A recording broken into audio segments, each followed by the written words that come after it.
in the new crib. Yo, this is the second closing that the house is seeing today. Second one. How long have you been living in this We house? haven't even been in this house 24 hours yet, though. You ain't even got a bed yet. Well, I don't even have a bed yet. I'm buying more houses. This is a deal that I'm buying in, what is it again? Starts with a C. Conroe, Texas. Conroe, Texas. I've never seen the property, never been there, didn't talk to a seller, didn't talk to a real estate agent. I didn't talk to nobody. All I did was, I was a maestro, and I put pieces together on this deal, and I brought people together, and I wedged myself in the middle, and now I'm going to be cash flowing on this property. This is gonna make about $8,000 to $10,000 a month gross. So before we pay the mortgage, before we pay the Airbnb fees, and everybody gets paid, we're gonna make around $8,000 to $10,000 every single month. I paid to buy a house, but it didn't come out of my pocket. I'm $0 into this deal, and we're buying. This house is like worth like 300, 400K. I'm $0 into this deal. So the entry fee is LT called me today, and she's like, "No, this is a really good deal." I'm like, "Is it?" I didn't even really look at it because I didn't even know. But we're looking at it, right? The seller is getting $5,000 to walk away. The wholesaler, shout out to my boy Drew, he's getting $5,000 to walk away, and we're taking over this property subject to the existing mortgage.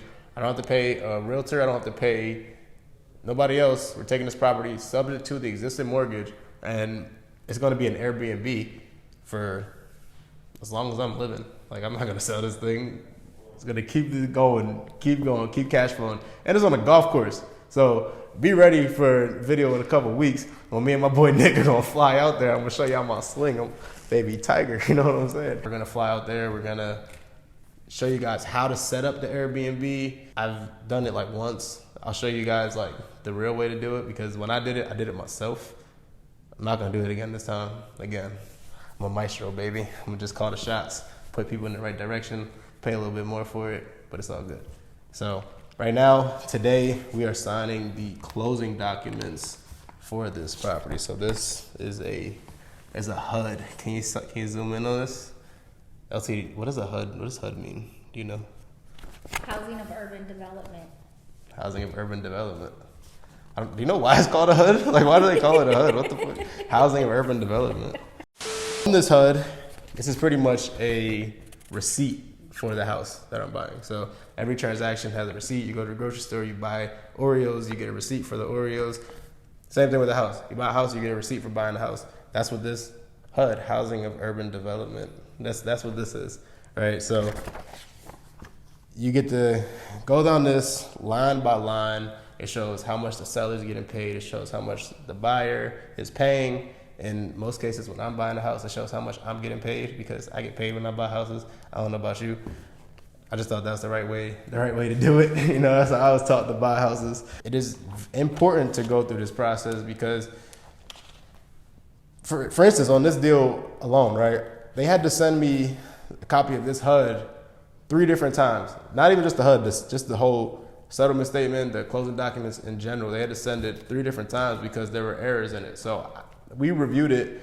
A transaction coordinator reviewed it before we actually closed, right? Before we actually printed it out, because if you haven't noticed, this thing is a book, 80 freaking pages. You want to make sure, because even if they made a simple mistake on mine, it was just, my address was messed up, right? Imagine if they made a mistake for how much money is supposed to be sent. Right, and your lender ends up sending too much or too little money, and somebody doesn't get what was promised, and now you look like the bad guy, when in reality it was a mistake by the title company. So it's important to go through the HUD and make sure everything is correct line by line before you start signing things and sending money. As a notary, it is not my job to basically explain the documents, right? That's not my job. I'm not an attorney. I'm not an escrow officer. I don't work for the title company. I'm an independent. So I can advise, which means if you want to understand what is it I'm signing, what's this document telling me to do, I can advise on that. But I cannot answer questions like, did I get a good interest rate? Did I not get a good interest rate? It's not up to me to answer those questions. So as a notary, I'm here to witness a signature and to make sure that you understand the documents that you're signing at a higher level. LT is what we like to call a Swiss Army knife. She can handle any situation at any given time. Yeah. A settlement statement. Yeah. So you're referring to it as the HUD Yeah. for Housing of Urban Development. Yeah. But in a lot of notary transactions, it's called the settlement statement. So we like to start with this document right away because if anything's off, it's time out. They got my address wrong again. See? We're going to pretend like they didn't.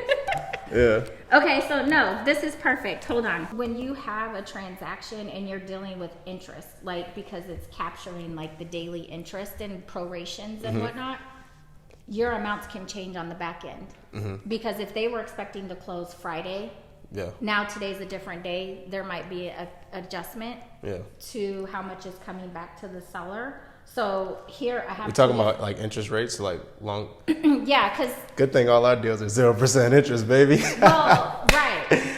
Woo! But I'm just saying, like Interest is for sometimes you losers. just.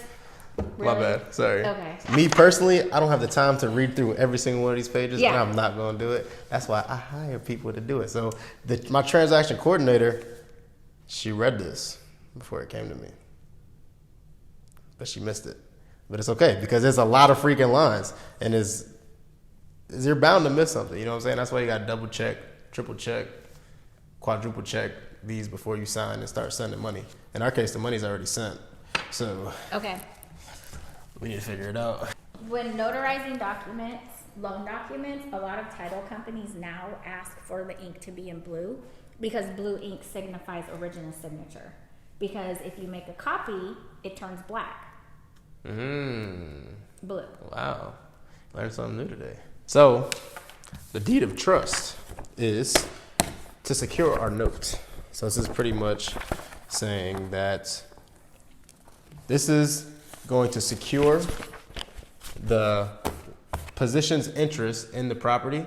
So if I have payments that I owe this person, they get two things. They get a promissory note saying that I promise to pay them back, and then it's secured by the deed of trust, which is attached to that property.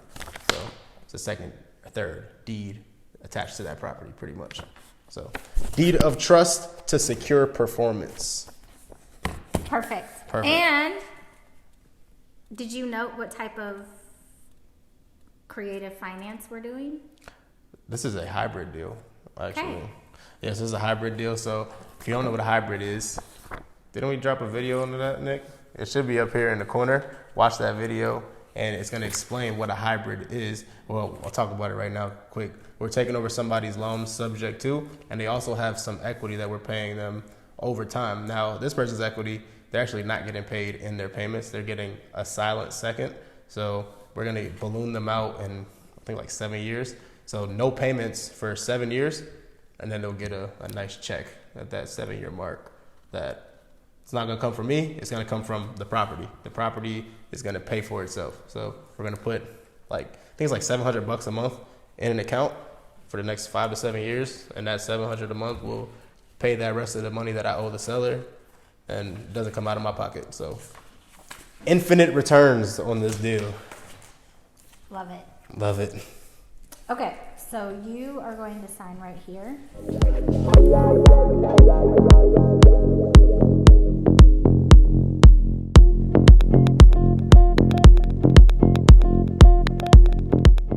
In the new crib. Yo, this is the second closing that the house is seeing today. Second one. How long have you been living in this We house? haven't even been in this house 24 hours yet, though. You ain't even got a bed yet. Well, I don't even have a bed yet. We're buying more houses. That's what we And do, is man. This LT? It is. Yo, this is In the my flesh. favorite notary. Y'all know that. She's also an investor. Y'all know that? Yeah.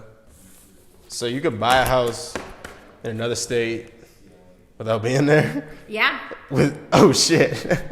That's crazy. The way this is set up, our LLC, this was 1,000% my fault, right? So it was my job to, like I said, I was the maestro. I had to put everybody together, call all the shots, make sure everything was prepared. We had closings scheduled for last week.